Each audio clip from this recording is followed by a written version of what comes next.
This channel does not promote any violent, harmful, or illegal activities. All content provided by this channel is meant for an educational purpose only. New ইয়ারের আগে কলকাতায় অত্যাধুনিক আগ্নেয়াস্ত্র উদ্ধার বাবুঘাটে। আগ্নেয়াস্ত্র উদ্ধার হয়েছে 20 রাউন্ড কার্তুজ সহ এসটিএফ এর জালে 2। কোথায় পাচার করা হচ্ছিল আগ্নেয়াস্ত্রগুলি তদন্তে পুলিশ। অপরদিকে নিউ ইয়ারের আগে খাস কলকাতায় মাটি খুঁড়ে আগ্নেয়াস্ত্র উদ্ধার হয়েছে আলিপুর থানা এলাকার অরফানগঞ্জ রোডে। সেখানে মাটি খুঁড়ে 11টি আগ্নেয়াস্ত্র উদ্ধার করেছে পুলিশ। নিউ ইয়ারের আগে খাস কলকাতায় মাটি খুঁড়ে উদ্ধার আগ্নেয়াস্ত্র। সৌভিক রয়েছেন আমাদের প্রতিনিধি। সৌভিক, এই ঘটনায় এখনো পর্যন্ত কতজনকে গ্রেফতার করা গিয়েছে? দেখো, এখনো পর্যন্ত একজনকে অ্যারেস্ট করা গেছে। তোমাকে জানিয়ে রাখি, এটা হচ্ছে ময়ূরভঞ্জ রোডে। সেখানেই কিন্তু মাটি খুঁড়ে উদ্ধার হয়েছে 11টি পিস্তল এবং তার মধ্যে ওয়ান শাটার এবং বিদেশি পিস্তলও রয়েছে।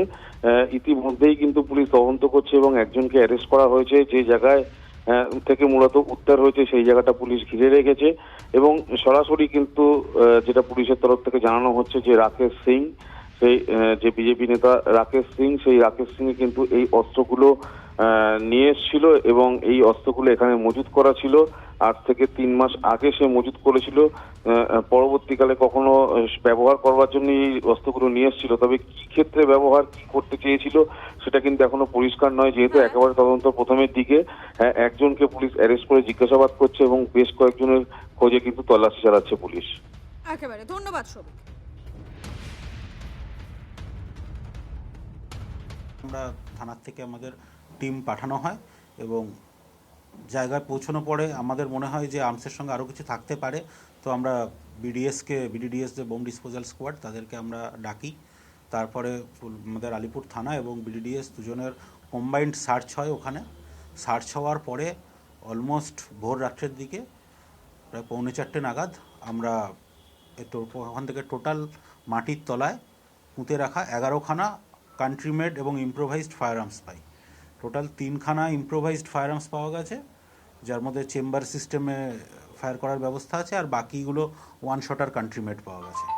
তো এগুলো আমরা আপাতত পেয়েছি এবং তারপরে আমাদের সোর্স ইনফরমেশন অনুযায়ী আমরা ওখান থেকে একজনকে অ্যারেস্ট করি। নিউ ইয়ারের আগে শহর কলকাতায় অত্যাধুনিক আগ্নেয়াস্ত্র উদ্ধার হয়েছে। বাবুঘাটে আগ্নেয়াস্ত্র উদ্ধার 20 রাউন্ড কার্তুজ সহ এসটিএফ এর জালে 2। দুটো ছবি দেখাচ্ছে, একদিকে আলিপুর এবং অপরদিকে বাবুঘাট। নিউ ইয়ারের আগে শহরের বিভিন্ন প্রান্ত থেকে আগ্নেয়াস্ত্র উদ্ধার হয়েছে এবং বাবুঘাটের এই ঘটনাতে 2 জনকে গ্রেফতার করা হয়েছে। আলিপুরের এই ঘটনাতে 1 জনকে গ্রেফতার করা হয়েছে। দুটো ছবি দেখতে পাচ্ছেন আপনারা।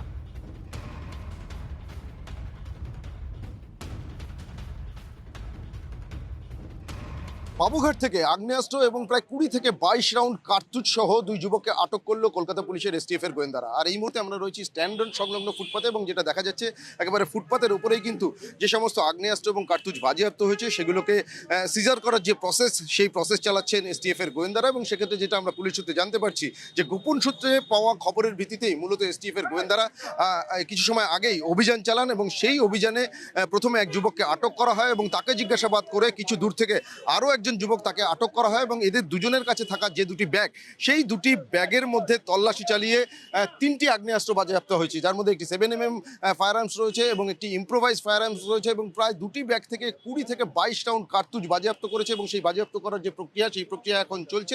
এবং তার পাশাপাশি যে 2 জন যুবক যাদেরকে আটক করেছে এসটিএফ এর গোয়েন্দারা, তাদেরকে জিজ্ঞাসাবাদ চালানো হচ্ছে এবং বর্ষবরণের আগে শহর কলকাতাতে এ ধরনের ইম্প্রোভাইজ ফায়ার আর্মস ও কার্তুজ সহ 2 যুবক আটক, যা কিন্তু যথেষ্ট উদ্বেগের বলেই মনে করা হচ্ছে। তাদেরকে হেফাজতে নিয়ে জিজ্ঞাসাবাদ করেই কিন্তু মূলত ঠিক কোথা থেকে নিয়ে আসছিলেন, কোথায় পৌঁছে দেওয়ার পরিকল্পনা ছিল এবং এর সঙ্গে আরও কারোর ইনভলভমেন্ট রয়েছে কিনা সেই বিষয়গুলো তদন্তকারীরা স্পষ্টভাবে জানতে পারবেন।